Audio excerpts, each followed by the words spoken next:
How are the Bears going to take advantage of Detroit's problems with their guards up front?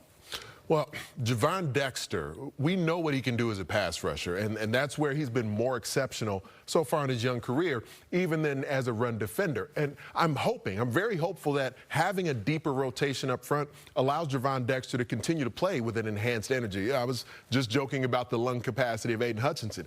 It's really hard to play D-line with as much physicality as you have to attack it with all the load of multiple bodies from big, ugly offensive linemen leaning on you throughout the game. It's hard to continue to sustain your energy throughout an individual game, let alone the course of an entire season. But that's where I think the rotation the Bears have up front with Javon Dexter and Andrew Billings and hopefully a healthy Grady Jarrett, being able to roll a variety of bodies in there can continue to enhance the way that they attack the opposing pocket. That should be something that, to me, is going to be an advantage against a Detroit offensive line that's a bit beleaguered physically. But when you can roll bodies at them in waves, Tina, that's where hopefully this is a different advantage for the Bears. And I was a bit surprised, pleasantly surprised by how impactful the D-line was in week 1. Yeah, I think you overall look at this Detroit team, right, in this offense. We've talked even last season how dangerous they are, but I look at this offense, I feel like their O-line is the weakest part to them because they have those 3 new faces, right, at center, left guard, and right guard.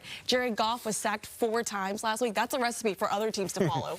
It is, and it's not a position we've seen Detroit in, at least this iteration of the Lions. Their offensive line has been a strength for them for years. In the times they've been winning division titles and what Dan Campbell has been building and growing in Detroit, a lot of that has been because they've been one of the best units up front in football for years now.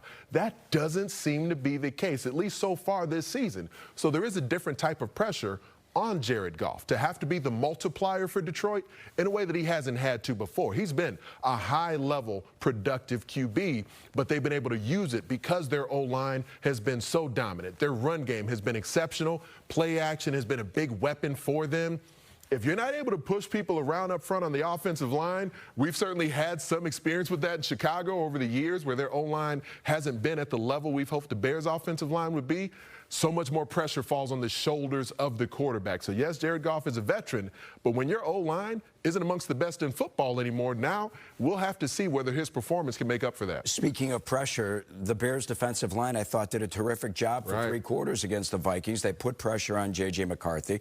They had 3 quarterback sacks, but in that 4th quarter, man, Minnesota got its running game going, 13 carries for 82 yards. Speaking of that, Jahmyr Gibbs, the fine running back for the Lions, this guy caught 10 passes against Green Bay for only 31 yards. No player has caught that many passes for fewer yards in the NFL. What did the Packers defense do, and what can the Bears do to replicate that game plan? They tackled well, and, to sort of be overly simplistic about it, to make sure that you have your body in position and that you're wrapping on a talented running back. A lot of times you come out of the preseason as a football team, and if guys haven't had their work and really gotten a lather going, tackling can be something that you see struggling for a lot of defenses around the league early. But Green Bay, it wasn't a lot of one-on-one tackles. You saw that Packers defense swarming to the football. They were hunting together. And when you do that, not for a guy like Jahmyr Gibbs, who's so creative in the open field. That top gear is exceptional,